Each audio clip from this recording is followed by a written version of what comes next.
Entre votre dernier album et le nouveau, Funambule ou tentative de survie en milieu hostile, comment a été cette pause? Vous avez fait quoi?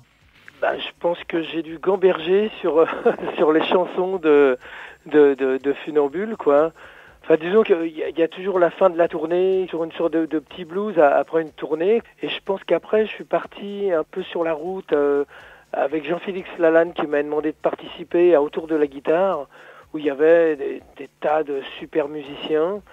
Voilà, je me suis un peu amusé et en même temps, je pense que j'ai gambergé sur l'envie d'un nouvel album, quoi. Paul Persson est avec nous sur Lyon Première. Les sujets de ce dernier album tournent autour de l'écologie, les différends entre les êtres humains, les technologies qui nous éloignent plus qu'elles nous rapprochent. C'est quelque chose qui vous enrage, ça? Enfin oui, ça me met toujours en colère, quoi. Il y a un truc qui... Parfois l'être humain part tête baissée comme ça dans des trucs. Moi je trouve dans les progrès, il y a eu à chaque fois des trucs super. Je suis pas en train de me dire c'était mieux avant. Je sais que la vie avance, le monde avance, il faut faire avec. Et il y a des choses fantastiques, spécialement dans la médecine ou dans des choses comme ça, quoi. Que voilà, pour l'environnement, enfin voilà, tous les iPhones, tous les smartphones, c'est pas génial. Enfin, surtout si on essaie d'avoir à chaque fois le dernier à la mode, parce que, bon, écologiquement, c'est un vrai désastre. Et puis, d'acheter des fringues, c'est vraiment aussi un énorme dommage pour l'environnement. Mais je viens d'une époque où, voilà, on essayait de faire durer une paire de chaussures, on essayait de faire durer un jean en le rapiéçant, en le raccommodant, en faisant des trucs.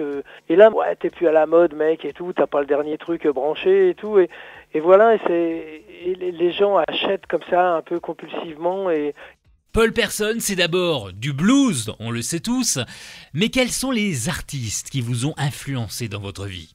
j'aimais vachement écouter Edith Piaf, Claude Nougaro, des gens comme ça à la radio de mes parents, quoi. C'était ce qui passait à l'époque et il y avait vraiment plein de choses, la variété française et tout. Et c'est vrai que ces deux personnages me touchaient.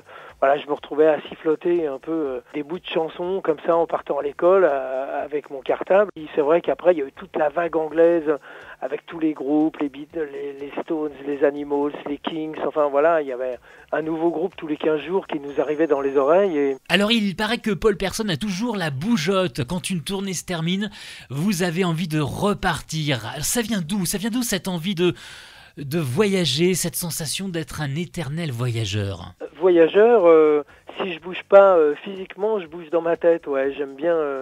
Le rêve a été vachement utile dans ma vie. Ça m'a permis un peu de me dégager des blessures de la vraie vie, enfin de voir cette dureté, cette violence.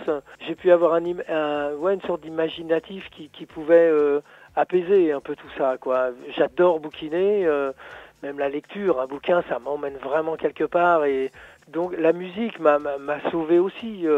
J'ai jamais voulu être ce mec en costard et en cravate avec un attaché-caisse comme auraient très bien voulu que mes parents que je sois, quoi. Et par contre, c'est vrai que j'aime bien aussi la bougeotte. J'ai toujours adoré conduire, même dès mon premier vélo, ma première mobilette ou ma première bagnole. J'adorais comme ça aller me balader, ou le nez au vent, et puis regarder les paysages qui défilent et tout. Donc, c'est vrai que le fait d'allier cette vie de musicien un peu avec la bougeotte comme ça, et puis aller me trimballer sur les routes à la rencontre des gens, ça fait une balade humaine vachement intéressante, quoi.